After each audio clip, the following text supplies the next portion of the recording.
வணக்கம் and welcome to cricket Challengers Tamil channel. இந்த video நம்ம பற்றி பார்க்க போகிறோம் அப்படின்னா, உமன்ஸ் ஐபிஎல்ல ஃபர்ஸ்ட் மேட்சே வேறு லெவலில் வின் பண்ணி வெற்றியோட இந்த WPL ஆரம்பிச்சிருக்கிற நம்மளுடைய ஆர்சிபியை பற்றி தான் டிஸ்கஸ் பண்ண போகிறோம். ஸோ டோட்டலி WPLல வந்துட்டு ஹையஸ்ட் ரன்னை வந்து இப்போ சேஸ் பண்ணியும் நம்மளுடைய ஆர்சிபி சாதனை படைச்சிருக்கிறாங்க.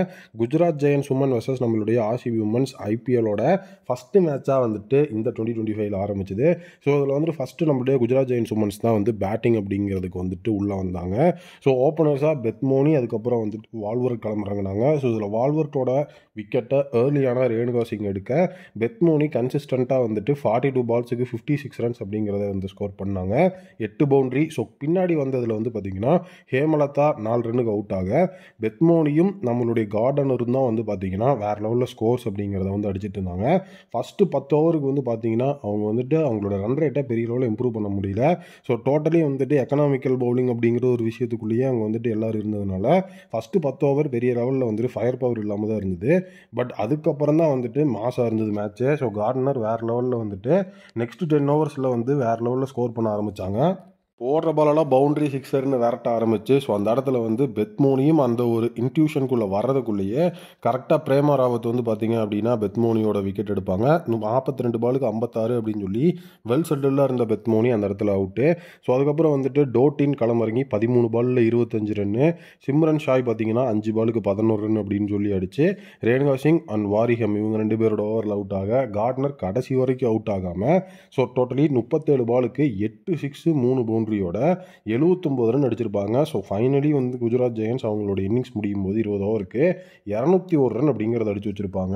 202 ரன்ஸ் அப்படிங்கிறத ஃபஸ்ட்டு மேட்ச்லேயே வந்து பார்த்திங்கன்னா டார்கெட்டாக சேஸ் பண்ணணும் அப்படிங்கிற ஒரு பெரிய டார்கெட்டோட தான் அந்த இடத்துல ஆர்சிபியோட ஓப்பனர்ஸ் நம்மளுடைய ஸ்மிருதி மந்தனா அதுக்கப்புறம் வாயட் இவங்க 2 பேர் கிளம்புறாங்கனாங்க. பட் ஆனால் ஷாக்கே என்ன அப்படின்னா பேட்டிங்கில் வேறு லெவலில் 8 சிக்ஸ் அடிச்சு பறக்கோட்ட கார்டனர் நம்மளுடைய ஆர்சிபியோட ஓப்பனர்ஸ் வாயட் அண்ட் மந்தனா 2 பேரோட விக்கெட்டையுமே ஸோ போல்ட் அண்ட் LBW முறையில் வந்து தூக்க 15 ரன்னுக்கே பார்த்தீங்கன்னா ஆர்சிபி 2 விக்கெட் அப்படிங்கிறத இழந்து 202 ரன்லாம் இவங்க சேஸ் பண்ணிடுவாங்களா அப்படிங்கிற ஒரு மிகப்பெரிய விஷயத்துக்குள்ளே போச்சு.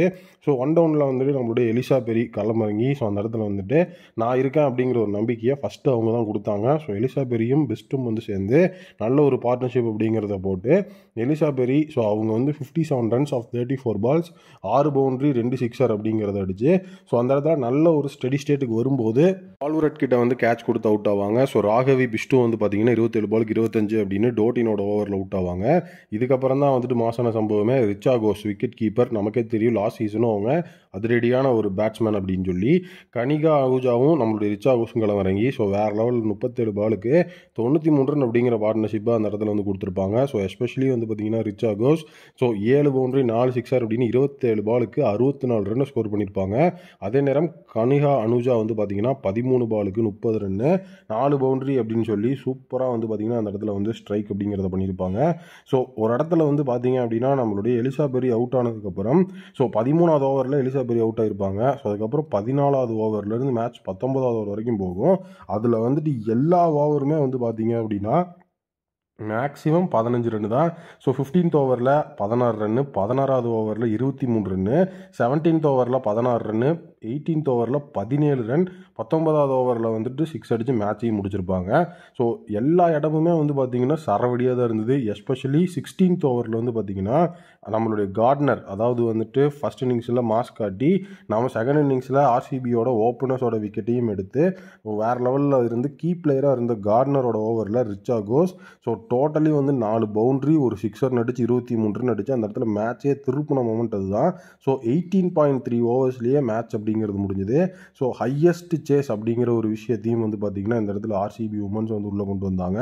ஸோ இந்த இடத்துல வந்து எலிசா பெரி உள்ளே வந்து ஒரு ஸ்டேபிளான ஒரு கன்சிஸ்டண்ட்டான ரன் அப்படிங்கிறத போட்டு ஒரு பிளாட்ஃபார்ம் போட்டிருந்தாலும் ஸோ கடைசியில் வந்து அதிரடியான ஆட்டத்தை வெளிப்படுத்தி அந்த இடத்துல சூப்பராக வந்து பார்த்திங்கன்னா 50யும் ரீச் பண்ண ரிச்சா கோஸுக்கு தான் நேரில் வந்து player of the match award அப்படிங்கிறத கொடுத்துருந்தாங்க. ஸோ உண்மையிலேயே வந்துட்டு செம்மையாக இருந்தது மேட்ச்சு. ஸோ ஒரு வெறித்தனமான ஆர்சிபி டீமை பார்த்த மாதிரி இருந்தது. ஃபஸ்ட் மேட்ச்சை வெஸ்ட்ரியோட ஆரம்பிச்சிருக்கிறாங்க. அப்கமிங் மேட்சஸும் சூப்பராக வந்து கொண்டு போவாங்கன்னு நினைக்கிறேன். நீங்கள் என்ன நினைக்கிறீங்கன்னு கமெண்ட்டில் சொல்லுங்கள்.